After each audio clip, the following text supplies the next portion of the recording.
هي الحلقات تحفظني بآيات من القرآن، هي الحلقات تملأني بحب المصطفى العدنان، هي الحلقات تحفظني بآيات من القرآن، هي الحلقات تملأني بحب المصطفى العدنان، وأخلص نيتي دوما لرب واحد ديان بروح ملؤها طهر.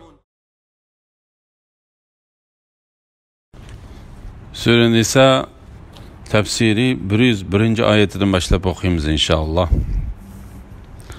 Elhamdülillah ve salatu ve selamu ala Resulillah ve ala alihi ve sahbihi ecma'in, amma ba'd. Esselamu aleyküm ve rahmetullahi ve berekatuhu.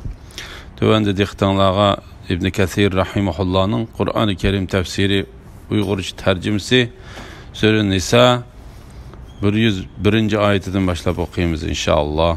Ba'de auzu billahi mineşşeytanirracim. Seferge çıkan vaqtinglarda kafirlarning o'zinglarga ziyon zahmat yetkazib qo'yishidan qo'rqib namozni qasr qilib, ya'ni 4 rakatni 2 rakat qilib o'qisanglar, sizlarga hech gunoh bo'lmaydi. Kafirlar sizlarga haqiqatan o'p-ochiq dushmandir. Namoz o'qiyotgan fursatdan foydalanib, sizlarni o'ldirib etishdan yanmaydi. Namozni qisqartib qasr qilib o'qish to'g'risida. Safarga chiqqan vaqtinglarda kafirlarning o'zinglarga ziyon zahmat yetkazib qo'yishidan qo'rqib, namozni qasr qilib, ya'ni 4 rakatni 2 rakat qilib o'qisanglar, sizlarga hech gunoh bo'lmaydi. Bu oyat tushgan vaqtlarda bu ahvol ko'p yuz bergan edi. Hijratdan keyin islomning dastlabki mezgillarida ular ko'pincha safarlarda qo'rqinish ichida yo'l yuratdi. Ular faqat umumyuzlik g'azat qilish yoki xos qo'shin chiqargandilar safar qiladi. Imom Ahmad Ya'la ibn Umayyaning mundaq deganligini rivoyat qiladi.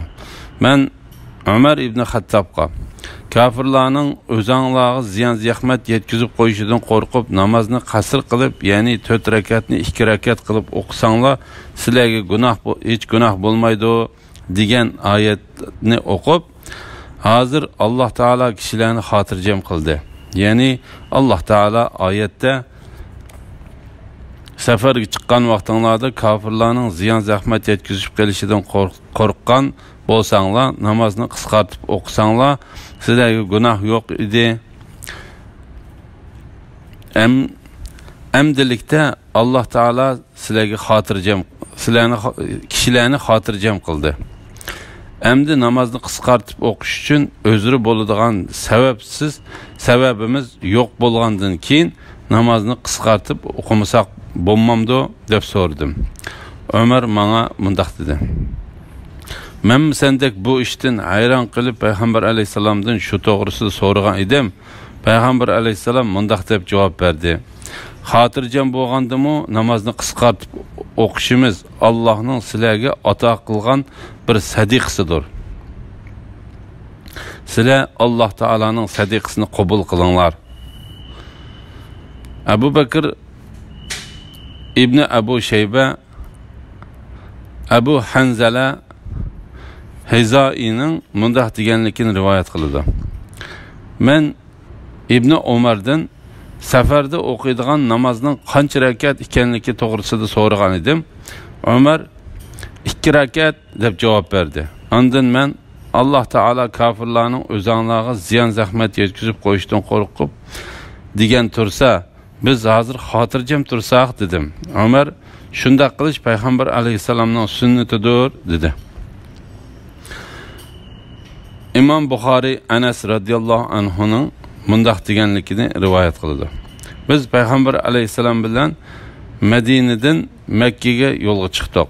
Payg'ambar alayhisalom hatto biz Madinaga qaytqicha namozni 2 rakatdan o'qidi. Men sizlar Makkada turdinglarmi deb Anasdan so'radim. U Makkada 10 kun turdik deb javob berdi. İmam Ahmed Harisa ibn Vahib Xuzoiyning mundaq deganligini rivoyat qiladi. Men payg'ambar alayhisalom bilan peshin va asr namozini kishilar eng ko'p bo'lgan va xotirjam turadigan Minodimi 2 rakat o'qidim. Sahih Buxoriyning hadisida payg'ambar alayhisalom bizga Minodagi xotirjam vaqtidami namozni 2 rakat o'qib berdi deb bayon qilingan. Ey Muhammad sallallohu alayhi vasallam, sen mu'minlar bilan jihadga birga bo'lib, mu'minlar bilan jihadda birga bo'lib, ular bilan namoz o'qimoqchi bo'lganingda, ularning bir firqasi sen bilan birlikda namozga tursin. Qorallarini ehtiyot yuzidan yenida tutsin. Sajdaga berib bo'lgandan keyin ular orqanglarga o'tib tursin. Ya'ni namoz o'qib bo'lgan firqa orqanglarda kuzatchilik qilib tursin. Ularning o'rniga namoz o'qimagan ikkinchi bir firqa kelib, sen bilan birlikda, ya'ni orqangda namoz o'qisin. Dushmanlardan ehtiyotchanlik bilan hushyor tursin.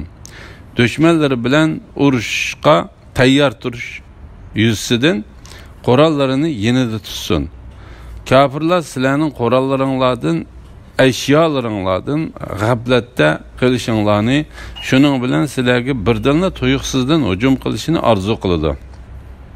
Ya'ni dushmanlarning sizlarga hujum qilish fursatiga ega bo'lmasligi uchun hammanglar birli vaqtda yig'ilib namoz o'qimay, yuqorqi usul bo'yicha o'qinglar.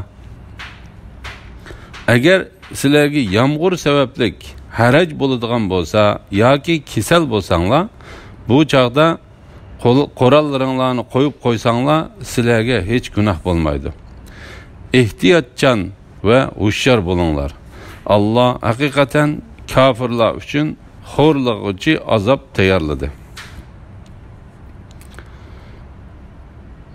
Qo'rqinchli holatda o'qiladigan namozlarning bayon to'g'risida.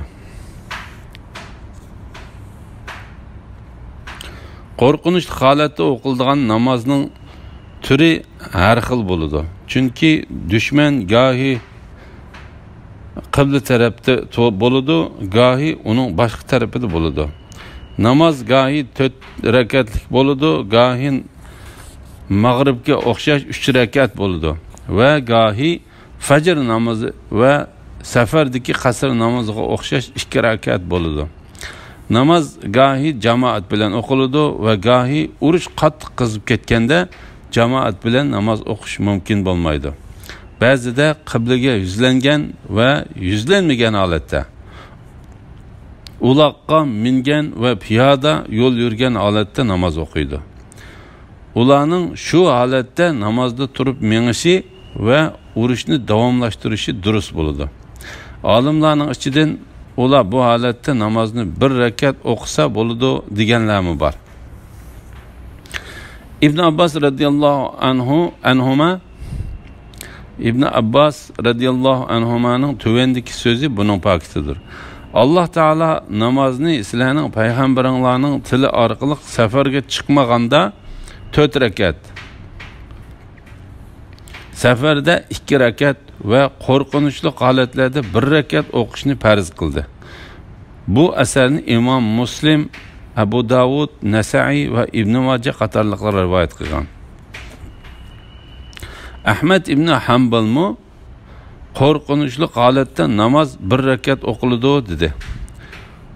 Munziri mundaq deydi: Ata, Jabir, Hasan, Mujahid, Hakam, Qatada,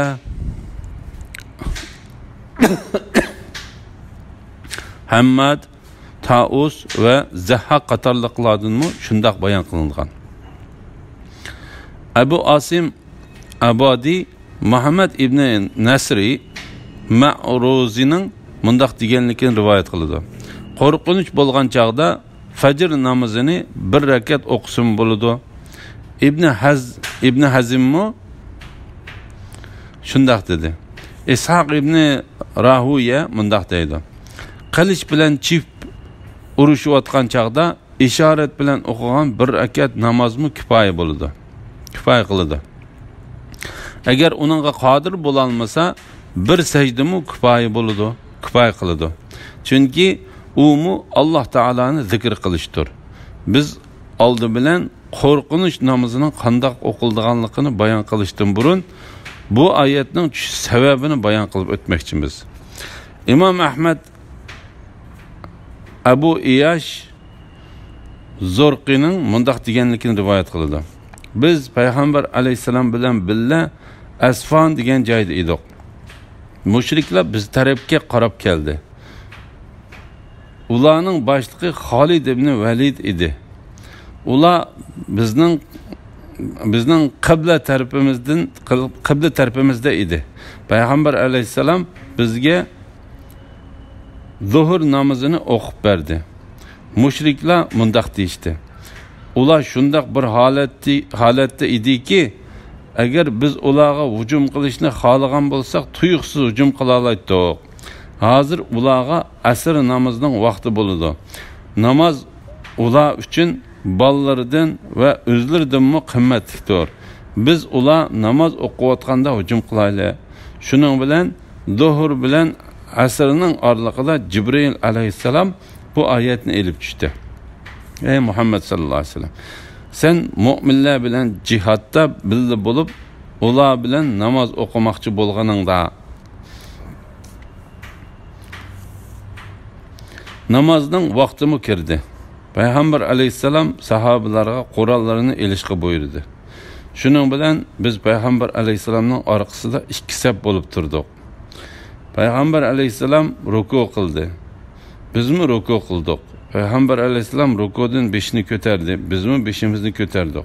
Payg'ambar alayhisalom birinchi safdikilarimiz bilan billa sajda qildi. Ikkinchi safdikilarimiz sajdaga bormay o'ri turib ularni qo'g'didik. Ular sajdani qilib bo'lib o'ri turganda ikkinchi safdikilarimiz o'z o'rinlarimizda sajda qildi. Birinchi safdikilar bilan ikkinchi safdikilar o'zaro o'rin almashtirdi. Payg'ambar alayhisalom ikkinchi rakat uchun ruku qildi. Bizmi ruku qildik. Payg'ambar alayhisalom rukudan bosh ko'targanda bizmi beshimizni ko'tardik. Ondan payg'ambar alayhisalom bilan birga uning orqasidagi birinchi saf sajda qildi.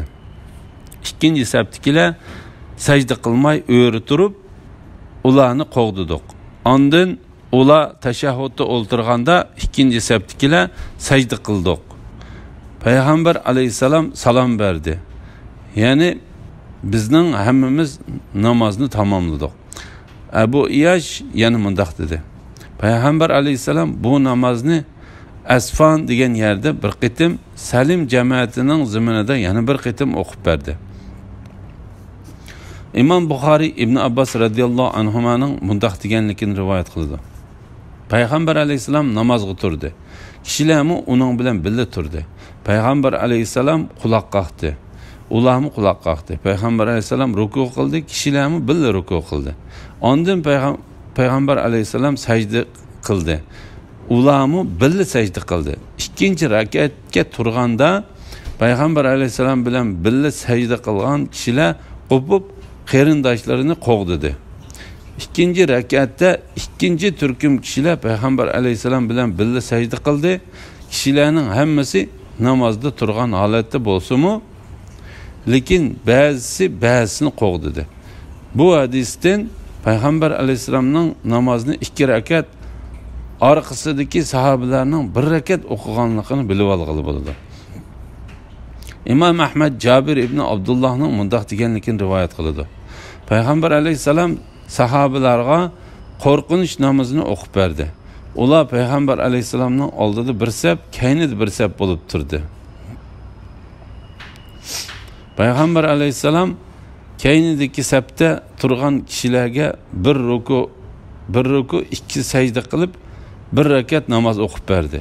Ondan oldidagi safda turgan kishilarga keyni safdagi kishilarning o'rniga olmishib turdi. Oldi safda turgan kishilar keyni safda turgan kishilarning o'rniga olmishib turdi. Ondan payg'ambar alayhisalom ularga bir ruku va 2 sajda qilib 1 rakat namoz o'qib berib salom berdi. Payg'ambar alayhisalomning o'qigan namozi 2 rakat. sahabelerning bir rakat bo'ldi.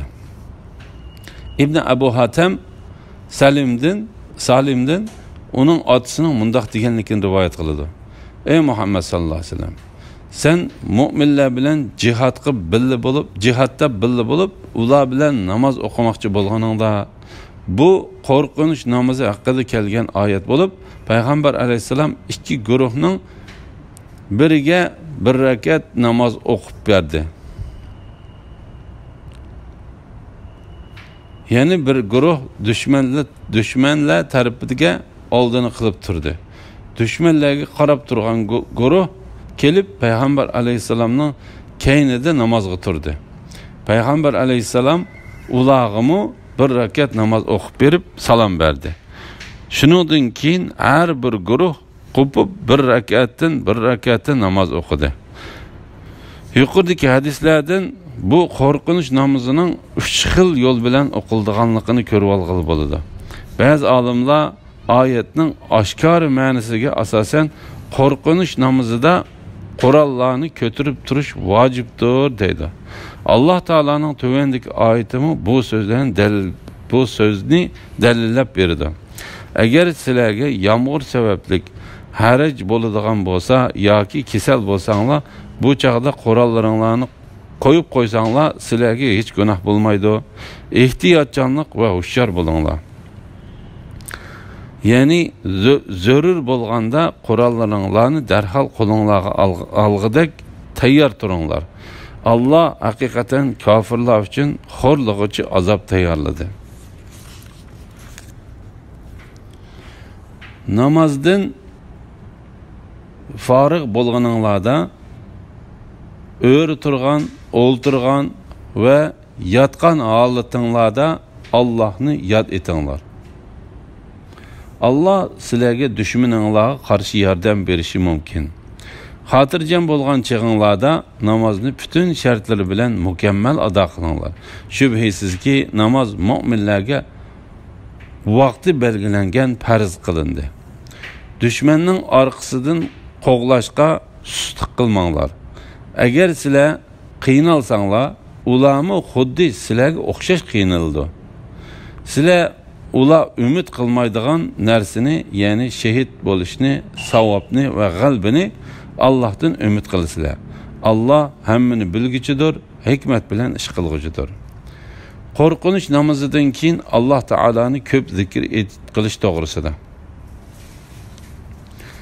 Hamma namozlarning orqasidan Alloh taolani zikr qilish yo'lga qo'yilgan. Shundaq turuqliq qo'rqinch namozining fazilatlarining yengil bo'lib qolganligi, ya'ni ba'zida bir rakat bo'lib qolganligi, birisining o'rniga olmishib o'qisa bo'ladiganligi, boshqa chog'dagi o'qiladigan namozlarda qilishga bo'lmaydigan ishlar urushda qilishga ruxsat qilinganligi uchun Alloh taolo bu yerda qo'rqinch namozining orqasidan zikrni ko'p qilishga alohida buyurib mundaq deydi. Namozdan forig' bo'lganinglarda, o'ri turgan, o'ltirgan va yotgan holatinglarda Allohni yod etinglar. Alloh sizlarga dushmaninglarga qarshi yordam berishi mumkin.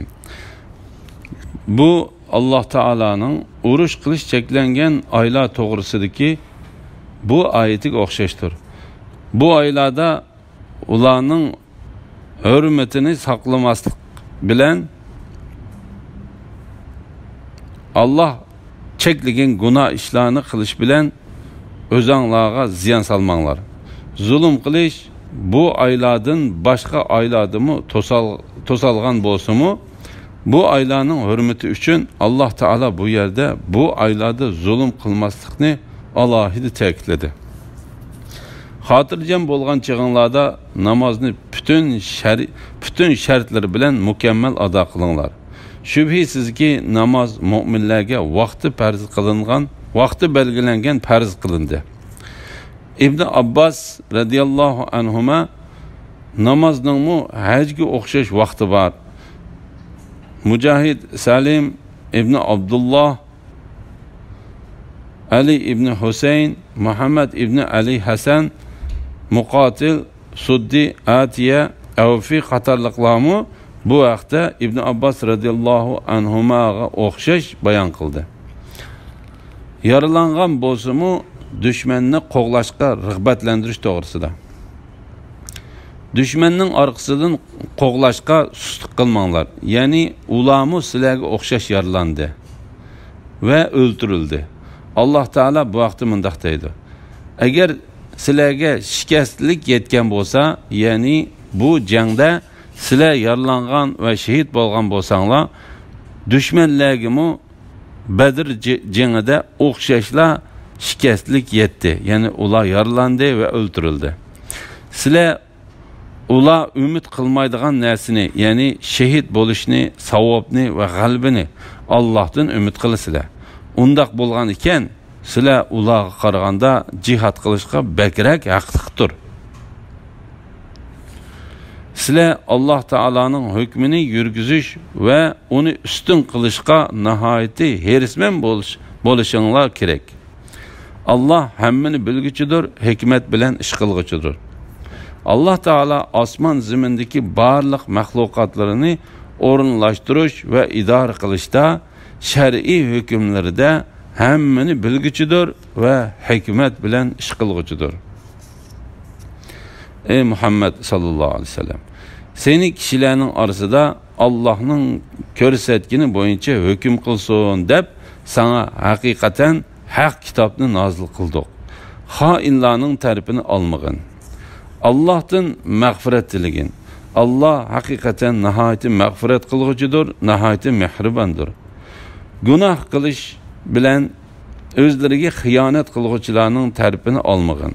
Xiyonatga odatlangan, gunohga cho'mgan kishini Alloh haqiqatan do'st tutmaydi. Ular xiyonatlarini insonlardan xijil bo'lib yoshiradi. Allohdan xijil bo'lib yoshirmaydi. Ular Alloh rozi bo'lmaydigan so'zni, ya'ni bo'hton choplash, yolg'on guvohlik berish va yolg'on qasamni planlagan chaqda Alloh ular bilan birga edi. Ya'ni ularning ahvolini bilib turadi, so'zini anglab turadi. Ularning qilmishlarini Alloh tamoman bilguchidir. Sizlar shundaq kishilar sizlarki, hayoti dunyoda ularning, ya'ni o'g'ri va xoinlarning tarafini oldinglar. Qiyomat kuni kim Allohga qarshi ularning tarafini oladi? Ya'ni Allohning azobini ulardan kim dab'i qiladi? Yoki kim ularga homiy bo'ladi? Alloh taolaning nozil qilgan oyati bo'yicha hukm qilishga buyurilganligi to'g'risida. Ey Muhammad sallallohu alayhi vasallam, seni kishilarning orasida Allohning ko'rsatgani bo'yicha hukm qilsin deb sana haqiqatan haq kitobni nozil qildik. Imom Ahmad Ummu Salamaning mundaq deganligini rivoyat qiladi. Ansorilardan 2 kishi payg'ambar alayhisalomning qishiga o'zlarining miros da'vosi to'g'riliq shikoyat qilib keldi. Ularning har ikkisining pokiti yo'q edi. Payg'ambar alayhisalom ularga mundaq dedi: "Sheksiz mening qishimga davolashib kelibsizlar. Haqiqatan menmu bir inson. Ba'zinglardan pokit keltirish jihatda usta bo'lishinglar mumkin. Men sizlarning oranglarda faqat sizlardan onlig'inim bo'yicha hukm qilaman. Kimiki qarindishining haqqidan bir narsa hukm qilib bersam, uni olmasin. Agar uni olsa, qiyomat kuni gadini de elib keladigan bir parcha o'tni bo'lib bergan bo'laman." Bu so'zni anglab, u 2 kishi yig'ilishib ketdi va u ikkisining har biri "Mening haqqim qarindishim uchun bo'lsin" deydi. Payg'ambar alayhisalom mundaq dedi: "Agar undaq desanglar, berib mollarni odillik bilan bo'lishga tirishib, jang chek tashlanglar. Sizlarning har biringlar o'z hamrohi bilan, o'z hamrosi bilan o'zaro rozilik qilishsin." Ular xiyonatlarini insonlardan xijil bo'lib yoshirdi. Allohdan xijil bo'lib yoshirmaydi.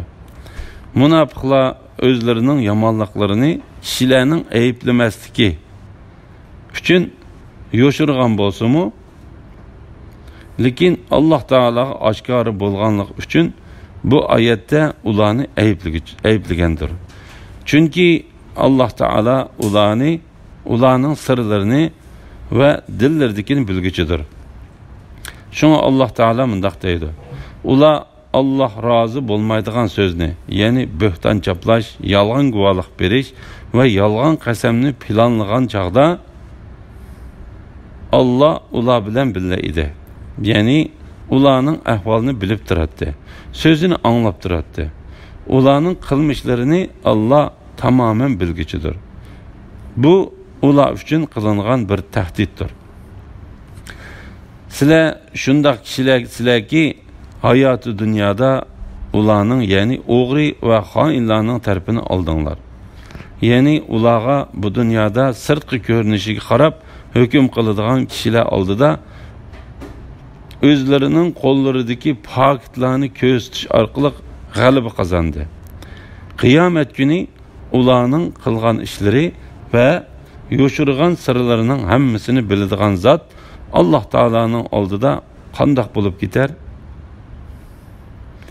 U kuni ularning davosini haq chiqarib berishga kim vakil bo'lur? Ularga u kuni hech kim vakil bo'lmaydi, ham yordam qila olmaydi. Shunga Alloh taolo mundaq deydi: qiyomat kuni kim Allohga qarshi ularning tarafini oladi? Ya'ni Allohning azobini ulardan kim tabiy qiladi yoki kim ularga homiy bo'ladi? Elhamdülillah, Allah şükürler olsun. Yukarıda Nisa suresi tefsirinden 109. ayetkiçe anıldığınlar. Ahirini keyin qitimli o'qishimiz davomlashtiramiz inşallah. Assalamu alaykum ve rahmetullahi ve berekatuhu.